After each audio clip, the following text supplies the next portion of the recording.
नमस्कार, दिन भर की बड़ी खबरों में आपका स्वागत है। मैं हूं अस्मिता। इस बुलेटिन में आज बात होगी बंगाल में हुए 5वें चरण के मतदान की। बताएंगे कि लालू यादव को हाई कोर्ट से कैसे मिली बड़ी राहत। जानेंगे कि किसानों के आंदोलन का क्या रहा आज का हाल। सोनिया गांधी के मोदी सरकार पर गंभीर आरोप की। और बुलेटिन के आखिर में बात चेक बाउंस के जल्द निपटारे की। लेकिन तमाम बड़ी खबरों से पहले एक नजर सुर्खियों पर। महामारी के बढ़ते मामले पर बोले दिल्ली एम्स के निदेशक डॉक्टर रणदीप गुलेरिया। धार्मिक गतिविधियों, चुनाव साथ ही वैक्सीनेशन के बाद लोगों की लापरवाही को बताया जिम्मेदार। भारतीय जीवन बीमा निगम ने शुक्रवार को अपने कई नियमों में किया बड़ा बदलाव। शनिवार के दिन LIC का नहीं होगा कोई भी काम। कर्मचारियों को हफ्ते में 2 दिन की छुट्टी के साथ और भी कई नियम बदले। डॉक्टर हर्षवर्धन ने 11 राज्यों और केंद्र शासित प्रदेशों के स्वास्थ्य मंत्रियों के साथ की बैठक के बाद कहा, देश में वैक्सीन की नहीं है कोई कमी। राज्यों के पास अभी 1,58 करोड़ डोज है मौजूद। भारतीय रेल में बिना मास्क यात्रा करना पड़ेगा महंगा। रेलवे ने महामारी प्रोटोकॉल के पालन के लिए बनाए कड़े नियम। बिना मास्क पकड़े जाने पर रेलवे लगाएगा 500 का जुर्माना। महामारी के कारण देश में नहीं लगा लॉकडाउन तो चालू तिमाही यानी अप्रैल से जून 2021 में कॉर्पोरेट सेक्टर में पैदा हो सकती है 7% ज्यादा नौकरियां। टीम लीज की एम्प्लॉयमेंट आउटलुक रिपोर्ट में दावा। सुर्खियों के बाद बात आज की बड़ी खबर की। पश्चिम बंगाल विधानसभा चुनाव के लिए आज 5वें चरण का मतदान भी शांतिपूर्ण तरीके से संपन्न हो गया। इस चरण में बंगाल की 45 सीटों के लिए मतदान होना था, जिसके लिए सुबह से ही पोलिंग बूथ पर लंबी लंबी कतारें देखने को मिली। लोगों ने स्वास्थ्य मुसीबत के बाद भी घरों से निकलकर इस लोक पर्व का हिस्सा बनने में पूरा सहयोग किया। तो आखिर आज दिन भर कितने प्रतिशत रहा मतदान का आंकड़ा और मतदान के दौरान क्या कुछ रहा खास, देखिए इस रिपोर्ट में। बढ़ती महामारी के बीच पश्चिम बंगाल में विधानसभा चुनाव जारी है और 5वें चरण के तहत आज राज्य की 45 विधानसभा सीटों के लिए वोटिंग हुई। इसके बाद बंगाल में अब केवल 3 चरणों का मतदान बाकी है, जिनमें 114 सीटों के लिए वोट डाले जाएंगे। 5वें चरण में आज लगभग 79% मतदान हुआ है। मतदान के लिए सुबह से मतदान केंद्रों में बाहर लंबी लंबी कतारें देखने को मिल रही थी, जिसमें पुरुषों के साथ साथ महिलाओं ने बढ़ चढ़ कर हिस्सा लिया। 5वें चरण में कुल 1,13,73,307 मतदाता हैं, जिनमें लगभग 79% मतदाताओं ने अपने मतों का प्रयोग किया। इसी के साथ आज 342 उम्मीदवारों की किस्मत EVM में कैद हो गई।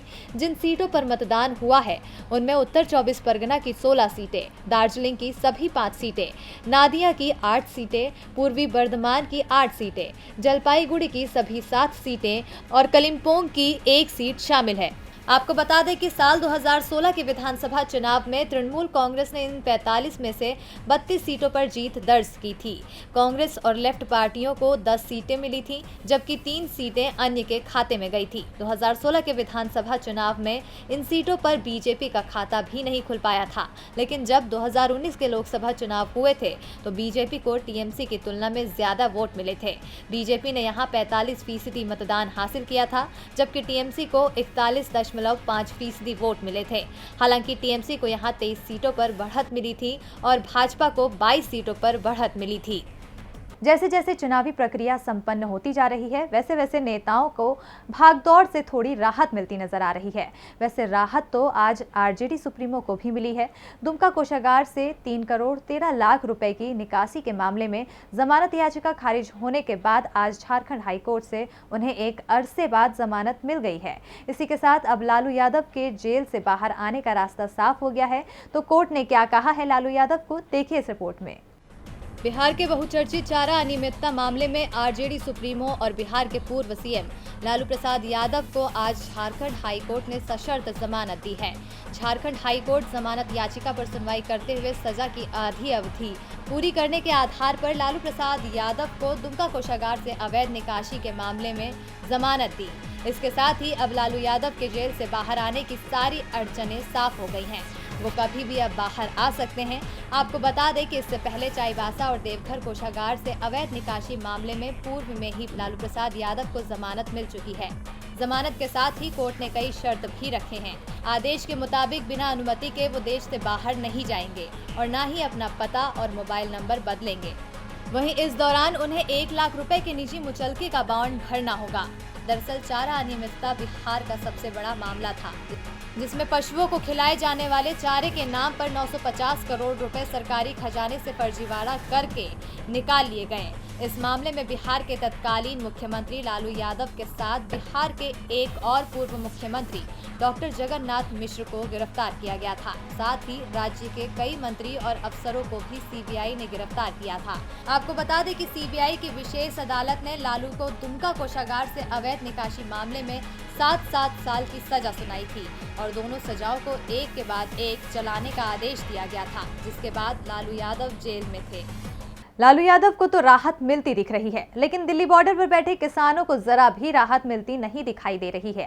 किसानों के आंदोलन को करीब 5 महीने पूरे होने को आए हैं। वो लगातार सरकार से कृषि कानून को रद्द करने की मांग कर रहे हैं, लेकिन सरकार उनकी मांगों को अनसुना कर रही है, जिसके बाद ये आंदोलन सरकार बनाम किसान हो गया है और केंद्र की इस जिद के आगे अन्नदाता भी पीछे हटने को तैयार नहीं है। वो स्वास्थ्य मुसीबत में भी घर परिवार को छोड़ धरने पर बैठे हैं। स्वास्थ्य मुसीबत की वजह से दिल्ली खामोश हो गई है। शनिवार को राजधानी की सड़कों पर सन्नाटा छाया है, लेकिन दिल्ली बॉर्डर से एक शोर सुनाई दे रहा है और वो है अन्नदाताओं की आवाज। गाजीपुर, टिकरी और सिंघू बॉर्डर पर हजारों की तादाद में अब भी किसान जमे हुए हैं। उन्हें ना महामारी का डर है, ना ही सुरक्षा का। वो अपने हक के लिए हुकूमत के खिलाफ लगातार आवाज उठा रहे हैं। आज भी किसान नेता राकेश टिकैत ने सरकार को आंख दिखाते हुए कहा कि संक्रमण तेजी से पूरे देश में फैल रहा है, लेकिन यूपी गेट पर किसान आंदोलन में एक भी केस नहीं मिला है। फिर भी सभी को स्वास्थ्य संबंधी गाइडलाइन का पालन करना अति आवश्यक है। सावधानी में ही सुरक्षा है। इसी के साथ ही उन्होंने कहा कि कोई भी किसान बॉर्डर खाली करके नहीं जाएगा। किसान दिल्ली के चारों तरफ आंदोलन में बैठा है। ये हमारे लिए गांव है और कोई अपना गांव छोड़कर नहीं जाता।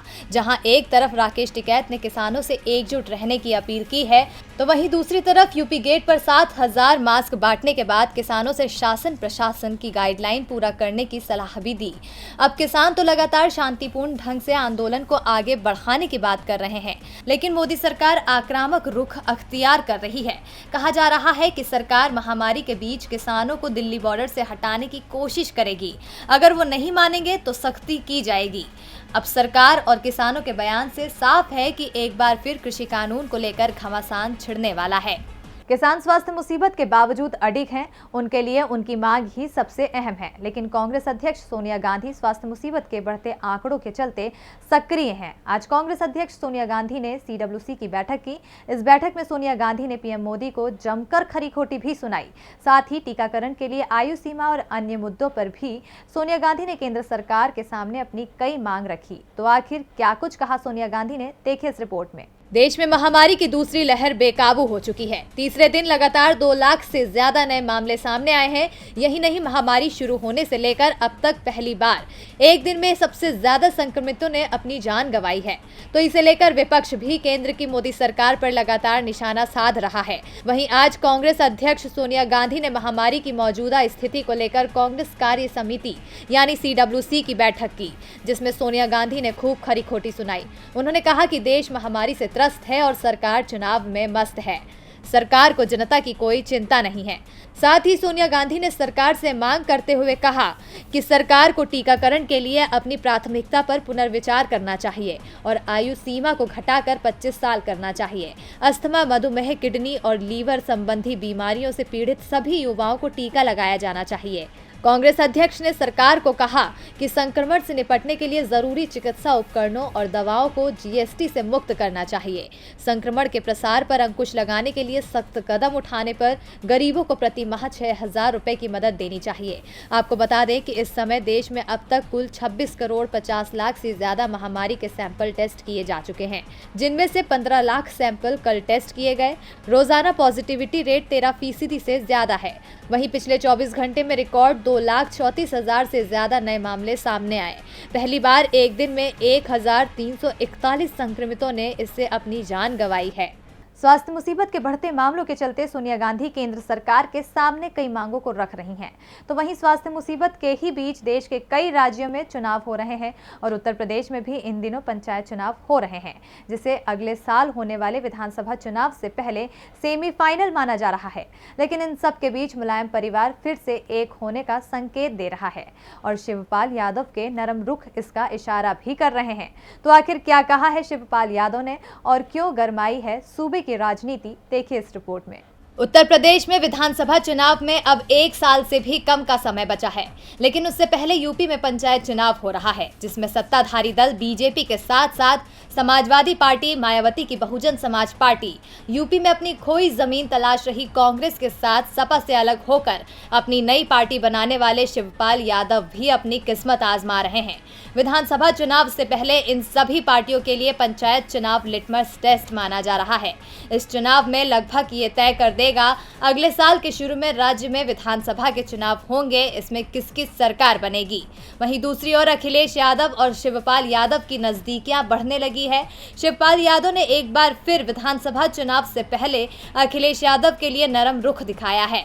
शिवपाल यादव ने पहली बार परिवार को लेकर बयान देते हुए बिना किसी के नाम दिए कहा कि सैफई परिवार यानी मुलायम परिवार को कुछ बाहरी लोगों ने तोड़ने का काम किया है। अब ऐसे बाहरी लोगों को चुनाव में हराकर सबक सिखाने का मौका आया है। उनका परिवार पूरे प्रदेश में ही नहीं, देश में मिसाल के रूप में पहचान रखता है। कुछ समय से कुछ बाहरी लोगों ने परिवार को तोड़ने का काम किया है। ऐसे लोग ही परिवार में खाई बनाए हुए हैं।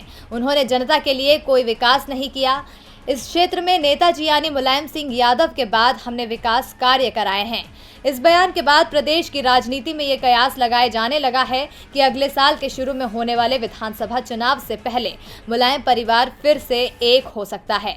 बता दें कि इससे पहले कई बार प्रदेश के पूर्व सीएम अखिलेश यादव भी शिवपाल यादव को लेकर बयान दे चुके हैं और अब शिवपाल यादव के बयान ने सूबे में राजनीतिक हलचल बढ़ा दी है।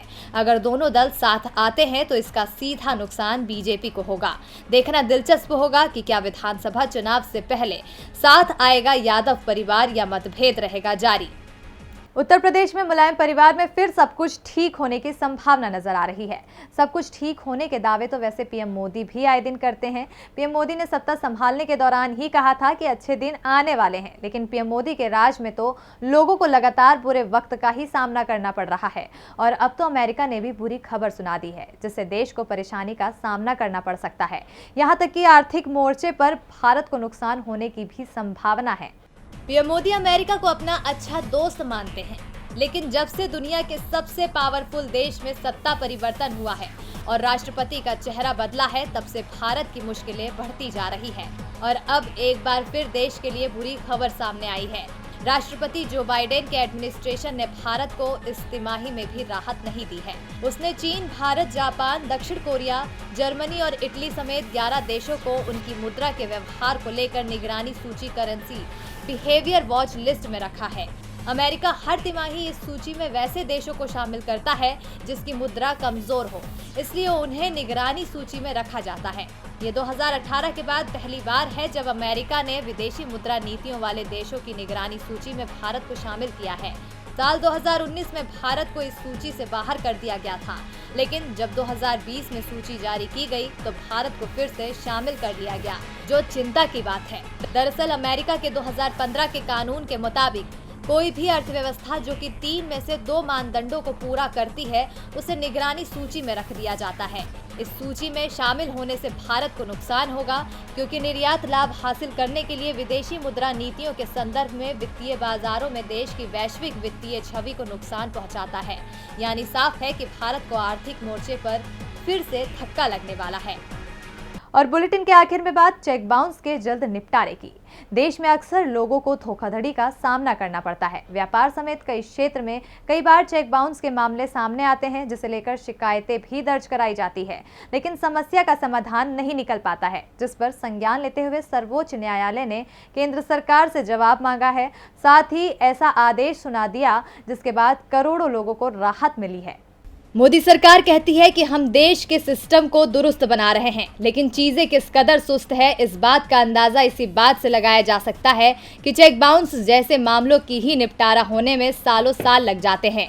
इसी सुस्ती को लेकर अब सुप्रीम कोर्ट ने संज्ञान लिया है। कोर्ट ने चेक बाउंस के मामलों को जल्दी से निपटाए जाने की व्यवस्था के लिए कई निर्देश जारी किए और केंद्र से कहा कि वो कानून में संशोधन करके ऐसे प्रावधान करे कि अगर किसी एक व्यक्ति के खिलाफ एक साल में एक से अधिक मामले दर्ज किए गए हों तो ऐसे मामलों की सुनवाई एक साथ की जा सके।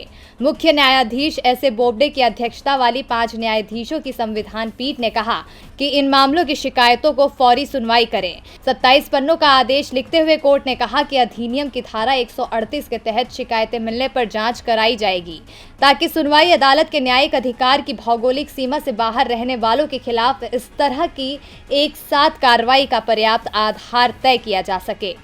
आपको बता दें कि 31 दिसंबर 2019 में चेक बाउंस से जुड़े मामलों की संख्या 35,16,000 थी, जिसका निपटारा करने के लिए सरकार अब कानून में संशोधन कर सकती है। और दिन भर की बड़ी खबरों में मेरे साथ इतना ही। देखते रहिए डीबी लाइव। नमस्कार।